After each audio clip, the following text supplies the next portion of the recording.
E olha, eu queria já ir direto ao fato para te ouvir em relação a isso, porque a gente está falando de uma área nobre aqui em Brasília, uma mansão mesmo, daquelas, com vista assim para a Ponte JK, que é um dos cartões postais aqui. Então, imagina quanto não custa um imóvel como esse, né? E atualmente ele está alugado no nome daquela lobista que foi alvo da operação da PF, que é a Roberta Lutzinger.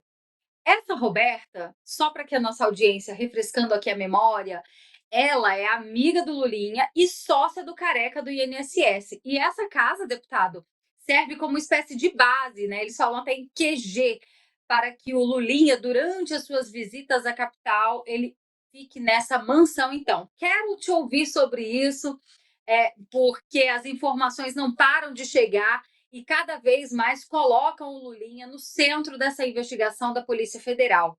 Boa tarde e bem-vindo mais uma vez. Boa tarde, Berenice. Satisfação estar aqui novamente. Quero te desejar um feliz ano novo, tá? Te parabenizar novamente pelo seu trabalho.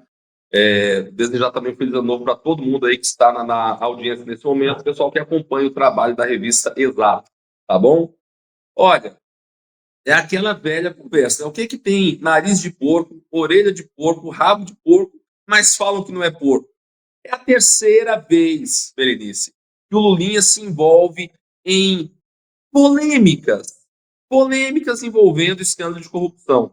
Vale lembrar, né, que antes do papai dele ser presidente em 2002, ele era uma pessoa que cuidava das fezes do elefante lá no zoológico. Recebia aí R$ 2.400. E hoje, do patrimônio de 2.400, ele tem um patrimônio, né, já no primeiro escândalo de corrupção, na verdade, de 2,5 milhões. Com certeza, essa casa vale muito mais do que isso. Uma casa nesse local que você falou aí provavelmente deve valer bem mais que R$ 10 milhões. É uma área nobre em Brasília e não é qualquer casa. É uma mansão. É da amiga dele, que é amiga do careca do INSS. Coincidências, né? É, foi coincidência o que aconteceu com o mensalão, o PT diz.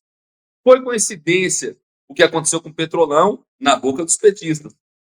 Foi coincidência o aposentão. Então, a surpresa para o total de 0 pessoas. Tudo que existe em matéria de PT, quando eles estão governando o país, são coincidências. E sabe qual que é a maior coincidência de todas, Berenice? É que todas as coincidências, coincidentemente, dizem respeito a escândalos de corrupção. Muito bem. E olha só essa, hein? Essa mansão, pelo jeito, era muito bem frequentada. A informação também é que ela já foi utilizada, deputado, pelo Antônio Rueda, que é o atual presidente do Partido União Brasil. Ele alugava à época R$ 25.000 por mês. Apesar do Lulinha residir na Espanha, agora em Madrid, como eu disse, o local segue movimentado por um indivíduo que se apresenta como seu secretário, conforme informa aqui, então, o portal Metrópolis. E aí, em relação ao mês de dezembro, deputado, depois de ser alvo de mandado de busca e apreensão nessa operação sem desconto, a Roberta Lutzinger, sócia do Careca do INSS, e que é apontada como uma espécie de intermediária no recebimento do dinheiro do Lulinha. Ela recebia o dinheiro, repassava para o Lulinha. Recebia do Careca, passava para o filho do presidente Lula.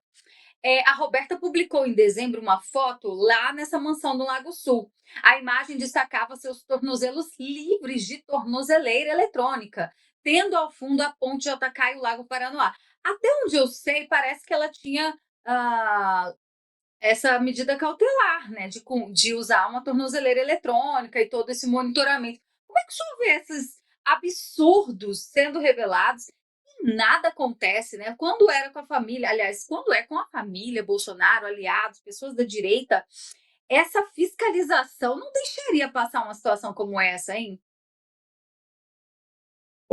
Berenice, veja só, o ministro Alexandre de Moraes, na época em que o presidente Jair Bolsonaro recebeu voluntariamente, por parte do povo brasileiro, diversos PIX, né, mandou ele prestar esclarecimentos a respeito de PIX no valor de 22 centavos, R$ 2,20, R$ 22. Isso aí, para o Moraes, era motivo realmente de atenção. Mas toda essa pouca vergonha envolvendo bilhões, tá? Porque a cifra já passou de bilhão. O escândalo do aposentão simplesmente não merece uma investigação mais atenta? Certamente, Berenice. Se ao invés de utilizar tornozeleira eletrônica, a Roberta, ela utilizasse uma camisa do Brasil e uma Bíblia debaixo do braço, uma hora dessa já estaria atrás das grades. Porque só quem está sendo preso nesse país é quem ousa se colocar contra o sistema que está aí posto. E apenas a direita, os conservadores, é que fazem isso. Então, é muito triste perceber que o Brasil se transformou em uma cleptocracia. E é a cleptocracia que tem o total poder e tem totalmente, por parte do Poder Judiciário, uma proteção nunca antes vista. Esse é o ponto. Nós vemos hoje diversos escândalos de corrupção que são praticados por pessoas envolvidas com o Poder Executivo, mas é impossível não perceber que existe uma casadinha com o Poder Judiciário, aonde crime de corrupção não é motivo para você manter um presidente preso, mas uma acusação de depredação do patrimônio público por parte de um homem que nem estava no Brasil é motivo não apenas dele ficar preso, como condenado a 27 anos e sendo torturado com o barulho de um ar-condicionado na cabeça.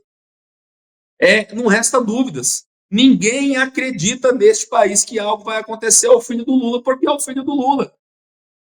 Alguém da imprensa. Por que a imprensa não tem coragem? Eu tenho certeza que você teria, Berenice, mas a grande maioria não tem coragem de olhar para o Luiz Inácio e perguntar: presidente Lula, o que é que Vossa Excelência tem a dizer a respeito das acusações envolvendo o seu filho e o escândalo do aposentão?